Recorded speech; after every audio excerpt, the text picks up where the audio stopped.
बिस्मिल्लाहिर्रहमानिर्रहीम। अस्सलाम वालेकुम नाज़रीन, मैं हूँ एडवोकेट शाहज़ेब आज़म और आप देख रहे हैं लीगल व्यू। नाज़रीन, चेयरमैन तहरीक इंसाफ इमरान खान साहब की जो आखिर सुन ली गई है, तहरीक इंसाफ ने बल्कि चेयरमैन तहरीक इंसाफ ने जो अपील फाइल की थी सुप्रीम कोर्ट में आमिर फ़ारूक साहब के फैसले के खिलाफ। ये वो जज साहब हैं जो कि कुछ अर्सा पहले इमरान खान साहब की जब दरख्वास्त लगी हुई थी तो कुछ समाज से थोड़ी देर पहले जज साहब की तबीयत ख़राब हो गई थी और समात मुलतवी हो गई थी। और उसके अलावा जो 9 मई वाले दिन जब इमरान खान को गिरफ्तार किया गया था तो इन्होंने इमरान खान की गिरफ्तारी को कानूनी करार दे दिया था, जबकि सुप्रीम कोर्ट ने कहा था कि इनकी गिरफ्तारी गैर कानूनी है और आमिर फ़ारूक साहब की अदालत की तौहीन हुई है। लेकिन इन जज साहब ने कहा था कि नहीं, ये सब कुछ ओके हुआ है, अप टू डेट हुआ है और कानून के मुताबिक हुआ है। तो अब ये जज साहब जो है माशाल्लाह बहुत काबिल जज हैं, बहुत मायानाज जज हैं। हम दुआ भी करते हैं कि अल्लाह ताला इनको सियत दे और इनको इंसाफ पर मबनी फैसले करने की तौफीक दे। तो क्योंकि हमारे लिए तो ये बहुत ही काबिल जज हैं। बाकी जो आम पब्लिक है वो उनके बारे में जो राय रखती है वो फिर हर किसी का अपना इख्तियार होता है। तो अब इमरान खान साहब जो है, इन्होंने इमरान खान साहब की जो ट्रांसफ़र एप्लीकेशन थी जज के खिलाफ वो इन्होंने मुस्तरद कर दी थी। इमरान खान साहब बार बार कह रहे थे कि ये जज जो है ये तासुब से भरा हुआ जज है, इसकी फेसबुक पोस्टें मंजर यहाँ पर आ गई हैं, मैं इस जज से अपना केस नहीं सुनवाना चाहता। ये वैसे हमारे एक मुनासिब एक मुतालबा है कि अगर किसी शख्स को जज पे एतमाद नहीं है तो जज खुद ही रेस्क्यू कर जाते हैं। जज कहते हैं कि जी आपको जब मेरे ऊपर एतमाद ही नहीं है तो मैं क्यों आपका केस सुनूँ।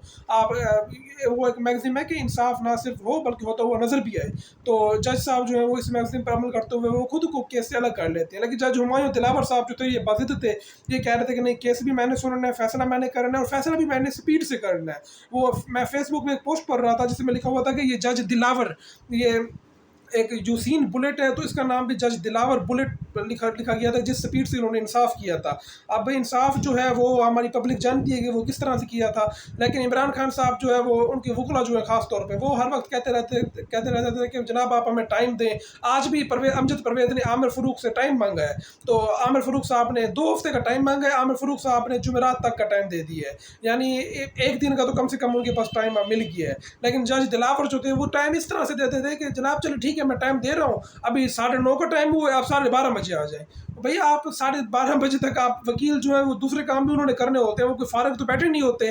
तो जज दिलावर साहब इस बात को पता नहीं, वो हालांकि खुद भी वकील रह गए होंगे, लेकिन वो कहते थे कि नहीं आप 12:30 तक आ जाए, मैं 12:30 तक मुलतवी करता हूँ। यानी ये वो केस है जिसमें गिलानी साहब का जो बेटा है वो भी नहीं इसी तरह के केस में नामजद हुआ है, लेकिन अभी तक उस केस की समाअत, उसका ट्रायल ही शुरू नहीं हुआ। लेकिन यहाँ पर ये आप हालात देखेंगे, जो जज दिलावर साहब जिन्होंने हफ्ते हफ्ते तक समात जिन्होंने मुलतवी करनी थी, जो अक्सर हमारे आपने देखा होगा कि अक्सर समातें एक एक हफ्ते 2 हफ्ते बाद मुलतवी हो जाती हैं, लेकिन जज दिलावर साहब घंटों के हिसाब से समात मुलतवी करते थे कि 12:30 बजे मैं समात करूँगा, 3:30 करूँगा, फिर 5:30 करूँगा, फिर अगर इमरान का ना आए तो मैं वारंट निकाल दूँगा, मैं फैसला महफूज कर लूँगा। तो इस तरह से वो बातें करते थे। तो ये वकला को बहुत तहफ़्फ़ुज़ात थे इसके ऊपर।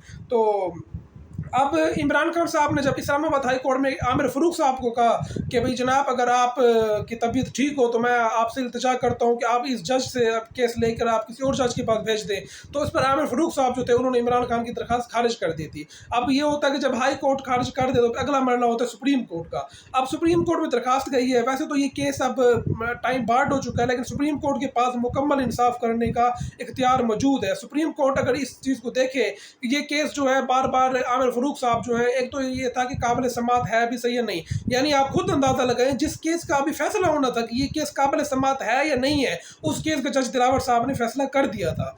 तो अब सुप्रीम कोर्ट, अभी हाई कोर्ट ने फैसला नहीं किया कि केस काबिल समात है या नहीं है, तो आमिर फ़ारूक साहब बार बार जज दिलावर के पास भेज रहे थे, यानी उस जज के पास भेज रहे थे जो पहले ही अपना माइंड डिस्क्लोज कर चुका था, वो कह चुका था कि ये केस काबिल समात है। लेकिन जब आमिर फ़ारूक साहब ने खुद डिसाइड करना था, आमिर फ़ारूक साहब फिर दिलावर के पास भेज देते, दिलावर फिर वही कह देता कि काबिल समात है, फिर आमिर फ़ारूक साहब दोबारा जज दिलावर के पास भेज देते। यानी एक तरह से पहले आप का एक खेल जारी था। तो अब वही उसी खेल के खिलाफ इमरान खान साहब ने अपील की है सुप्रीम कोर्ट में। तो अब सुप्रीम कोर्ट का जो बेंच बना है वो चीफ जस्टिस उमर अता बंदियाल की सरबराही में जस्टिस मुज़ाहिर अली अकबर नकवी और जस्टिस जमाल खान मंदूखेल। अब जमाल खान मंदूखेल के बारे में तो हम नहीं कह सकते, मैं नहीं जानता उन्हें। अब वो भी जिस तरह तो उनका पिछले इलेक्शन वाले केस में कंडक्ट था वो भी सबके सामने है।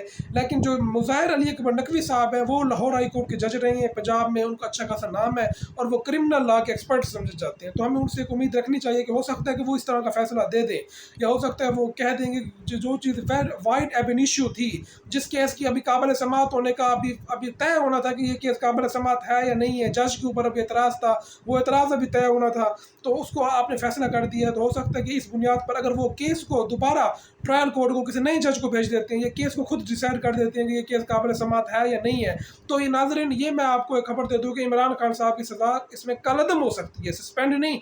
सस्पेंड से मुराद ये है कि इमरान खान साहब ज़मानत पर रिहा होंगे लेकिन वो नायल रहेंगे।